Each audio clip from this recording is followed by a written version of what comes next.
법원이 트럼프 행정부의 미국 내 틱톡 다운로드 금지 행정명령에 효력을 잠정 중단시켰습니다. 틱톡 측은 틱톡은 현대의 광장이다 라고 주장하며 이 조치는 언론의 자유를 침해하고 적법 절차의 원리를 어겼다 라고 주장했는데요. 이 주장이 받아들여진 걸로 보입니다. 다만 완전 금지를 중단하는 건 아니고 바이트댄스 측의 가처분 신청을 따른 것인 만큼 안심할 수는 없는 상황입니다. 다음 소식은 이제 질리지도 않는 네. 틱톡 소식입니다. 네. 계속 갖고 오네요, 틱톡 소식. 네, 틱톡이 이제 저희가 그 소식을 전해드리는 게 벌써 2주가 지났어요. 맞아요. 그러니까 이제 오라클이 최종 인수 사업자로 결정됐죠. 네, 오라클과 그쵸. 월마트가 맞습니다. 네. 사업자로 결정이 되고 그때 소식을 저희가 전해드리면서 속보입니다라고 하면서 그 전날까지만 해도 그냥 뭐 처분 금지가 받은 상태였다가 네, 다운로드 금지다 뭐 이런 얘기들을 들었는데 속보입니다 하면서 자세한 소식은 안 전해드렸었어요.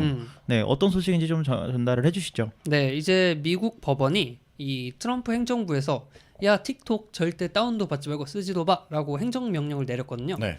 이 부분에 대해서 법원이 이제 잠깐 멈추세요라고 중지를 시킨 거죠. 네. 그래서 이거에 대해서 그 틱톡 측에서는 와 이거 말도 안 된다. 무조건 다 취소달라. 전면 금지 안 된다라고 네. 했는데 법원에서 그걸 오케이 해준 게 아니에요. 가처분 신청을 받아들인 건데요. 네. 가처분 신청이 뭐냐면 뭐 예를 들어서 틱톡 이제 다운로드 안 됩니다. 네. 나가세요를 했어요. 근데 하루아침 어떻게 나가? 그렇지. 그러니까 이 처분을 잠깐만 유보해 주세요. 들을 때니까. 페이드 아웃 해라. 그러면 결국에는 어떤 느낌으로는 잠정적으로 이게 받아들여진 거나 다름이 없네요. 그쵸. 그냥 알았어요. 시간만 조금만 주세요. 같은 거지. 그래서 미국 법원도 오케이 시간 조금 줄 테니까 그동안 짐 다 빼. 같은 거고. 그래서 뭐 취소됐다. 전면 금지가 아닙니다, 여러분. 이게 아니라 잠깐 딜레이 됐다라고 보시면 될 것 같아요. 근데 이제 또 틱톡 입장에서는 이게 일종의 언론의 자유를 침해하는 것과 마찬가지다. 그러니까 미국이 이래서는 안 되는 거 아니냐 이렇게 또 주장을 하고 있다고 얘기를 하더라고요. 그렇죠. 이제 뭐 그거는 서로 말하기 나름 그 관점의 차이가 아닐까 싶어요. 네. 그러니까 저는 이걸 보면서 그런 생각을 했어요. 아니 우리가 중국이나 네. 뭐 이런 나라들을 가면 트위터도 안 되고 유튜브도 맞아요. 안 되고 그러지 않습니까? 이제 미국에 가면 틱톡을 쓸 수 없는 거예요. 음. 그러니까 서로 암만 서로의 뭐 이해관계가 있다고 하더라도 나의 자유를 침해받는 그러니까 틱톡 내가 인싸인데 네. 인플루언서인데 이 미국 가서 춤춰야 되는데 춤을 출 수가 없게 되는 거거든요. 그러니까 이제 이거는 사실은 미국의 그 10대들의 입장에서는 굉장히 큰 이슈가 될 수 있을 것 같습니다. 그렇죠. 프리덤인데 프리덤 나라인데. 그래서 이것 때문에 이제 투표를 하겠다라는 분들도 계시고. 정말. 곧 이제 대선인데. 그러니까 대선에 영향을 줄 수도 있겠네요. 근데 내가 인플루언서인데 나를 잘랐어 누가. 그럼 투표를 해야지. 그리고 근데 영상에 나와서 내가 이래서 이거 할 거야라고 했겠지. 어쨌든 트럼프의 지지층은 근데 틱톡을 막든지 열든지 그냥 그 그래요. 영향을 받는 지지층은 아니에요. 강경하신 분들이잖아요. 네. 거기에는. 그래서 뭐 그래서 이렇게 이 보여주기식으로 오히려 중국을 때린다. 그러니까. 내가 중국을 때리고 있어. 약간 이런 제스처를 취하는 건 아닌가라는 생각이 들긴 합니다. 힘을 보여주는 느낌일 수도 있겠네요. 네.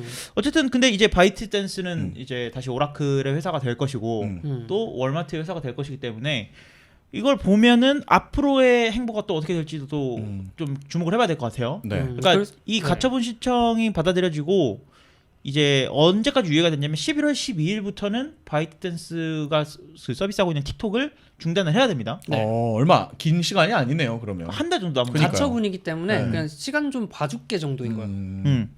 그래서 이런 것들에 대해서 앞으로 왜 이 짓을 했고 네. 또 이거는 왜 이 짓을 다시 철회를 했고 철회한 건 아니죠. 잠깐 미루기로 했고 네.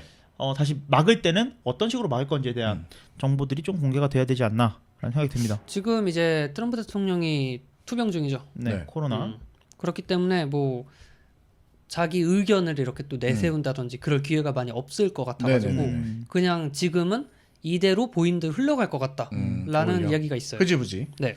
근데 일단 이것이 어떻게 보면은 비단 그냥 한 국가와 뭐 틱톡이란 서비스로만 볼 게 아니라 결과적으로 아까 얘기해준 대로 각 나라 간의 힘싸움에서 그 회사들이 어떻게 영향을 받는가 그리고 또 소비자가 어떻게 영향을 받는가 같은 거잖아요. 네. 특히 틱톡 같은 경우에는 참여자가 없으면 의미가 없는 앱이니만큼 또 미국 내에서 사용하는 사람들의 반발이 어떤 식으로 보여질지 좀 무섭습니다. 이 미 대통령 선거가 11월 3일이에요. 이제. 네.